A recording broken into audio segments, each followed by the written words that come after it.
All right, welcome back to the Central Valley Buzz, everybody. Let's hear for Jim Lyons. Yeah. Jim Lyons came here today just to make Tattoo feel all bad about himself.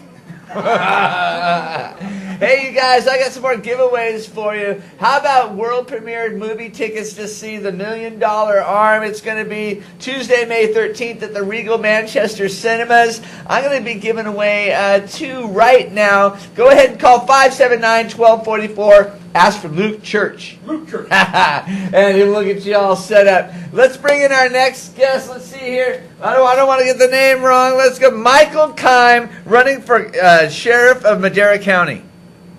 Michael, how are you? Very good. How about you? Good. Now, have you been in law enforcement in Madera County for a long time? I was the chief of police for Madera City for 10 years. For 10 years. So let's see. Were you working with them before that as a police officer? No, I was with the Sacramento Police Department. Oh, gosh, I had a question I needed to ask you. Anyway, so when's the election, in June? June 3rd is the primary. And how many other candidates are there? This is a busy election, 6 candidates for sheriff. Wow! Is the sheriff that's there, is he stepping down, or? Yes, John Anderson's done a wonderful job. He's on his 3rd term. He's decided it's time to retire and call it quits. Okay, and why are you running? Primarily because John is stepping down. As I said, I was the chief for Madera Police Department for 10 years. Prior to that, I was with Sacramento for 34 years. And as a result of living in the county and being a resident, I decided that the county needed a continuation of what John has done, build upon that, and make sure that there's an effort to keep the community safe and provide a safe environment to live, work, and thrive. Well, what's the difference between being chief of police and then being sheriff? Well, the sheriff is in charge of the whole county. And so obviously the cities are within the county. But they work together on a collaborative basis to make sure that the community is safe. And the easy way to put it would be, if you lived in the city limits, you do have a dog in the fight, so to speak, because if the city police department's busy, then you're going to get a response from the sheriff's office, to provide that protection. And similarly, if the sheriffs are busy in rural areas, then the city police are going to respond to help them out. Okay. Well, why should the people of Madera vote for you? Because I have 45 years of experience. I've been fortunate enough to do this my entire professional career. I rose up through the ranks, achieved the status of chief as a result of a national search.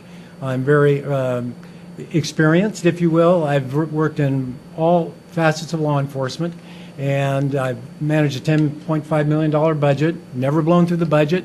I found creative ways to support programs to prevent crime, as well as reduce crime. Tell me a creative way that you stopped crime. Well, the first thing we did was graffiti. Graffiti is a big problem everywhere.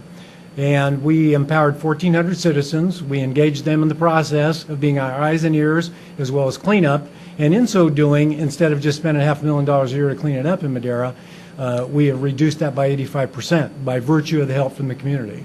So that's just one way of doing things. Okay, fair enough. Now, what are some of the things that Madera County needs? Well, the first thing that the county needs is more deputies on the street. They are currently 13 positions short, unfunded positions. And I'm doing something absolutely unprecedented.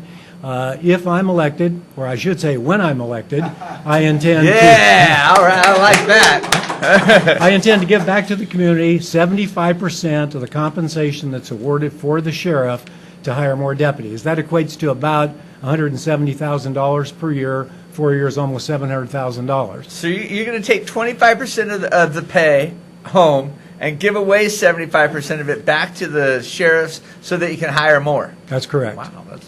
And why would you do such a thing? They're going to get a full-time sheriff for 25% and somebody that's committed, trustworthy, and cares about the community. Aren't there going to be some people that think that that's kind of like an angle you're taking to get into office?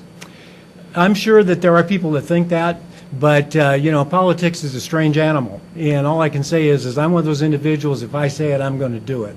I'm not going to have to retract that statement later and say I couldn't. I researched it. It can be done. Well, when you're talking about Madera County, you're talking about a lot of the mountain areas also, right? 2,100 square miles. 2,100 square miles. And how many sheriffs is there now that cover that? That actually cover it is different than the total sworn strength. But at any given moment, there's probably 3 in the hills. Is that it? Correct. Wow. So part of my focus is eventually, when we overcome this staffing issue, I'm going to try and make sure that self-initiated activity goes up, response times go down, and how I intend to do that is during peak hours of service, I want to put 2 deputies in every car. Okay. Now, tell people about you. Now, where did you grow up? I was born and raised in Sacramento. I was educated there. I went to Cal State University, Sacramento. I have a bachelor's degree. I've been in the FBI National Academy, and I hold what's known as a post-executive certificate. That's Peace Officer Standards and Training.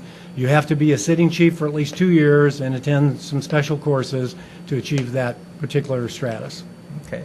Well, I was talking more along the lines of, let me hear about a big bust.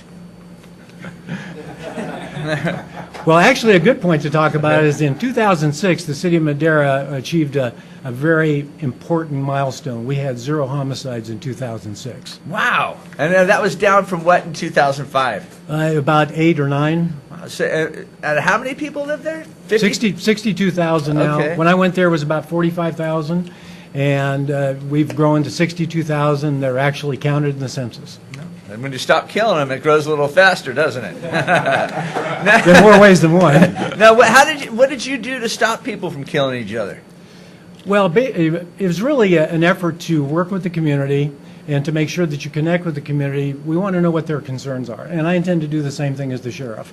I believe in an open door policy. I believe that every person should have the right to be heard, and we need to work together collaboratively. Law enforcement is very expensive, and there's no way that law enforcement can cover all the bases all by themselves. Without the community effort, without those individuals that tell us when they observe things, whether it's a witness or a victim, if they remain silent, that makes our job very tough. Everybody knows that in homicides is a good example, and particularly gang-related. And by the way, we reduced the gang membership in Madera by 45%. Wow. And we did that by a gang task force. It was a collaborative effort with the state of California. We cobbled together resources locally, and then we vigilantly attacked that problem.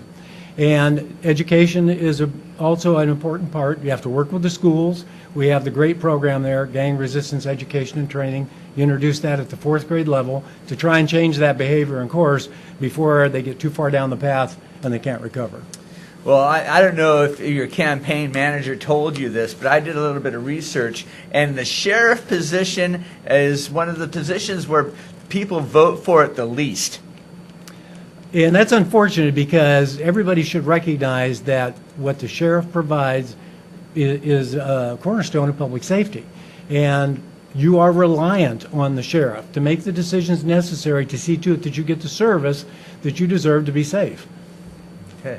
Well, you know, people just probably have a hard time voting for the person that's probably might one day throw them in the slammer. You know. Well, here's what I like to say. Some people said when I was the chief after 10 years that, geez, we didn't know you were there for 10 years. And I said, well, there's 2 things. You didn't meet me professionally, and you didn't have anything to complain about, which means good service. There you go. Okay, the election is June 3rd. June 3rd. What I want you to do right now is I want you to look in that camera, and I want you to tell people why they should vote for you. Because I'm the most experienced candidate, I'm the most successful candidate, I'm results-driven, and I have a proven track record of reducing crime, reducing gangs, improving response times, and I will continue in that effort, and I would consider an honor if I can get your vote. All right. Michael Kime. Thank you so much. All right. Happy Cinco de Mayo to you.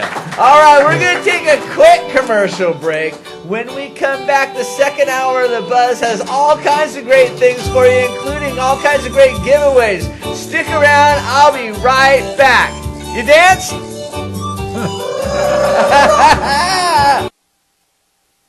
This segment is brought to you by Mike Briggs Properties. The recession's over. It's now safe to sell your home. Call Mike Briggs Properties.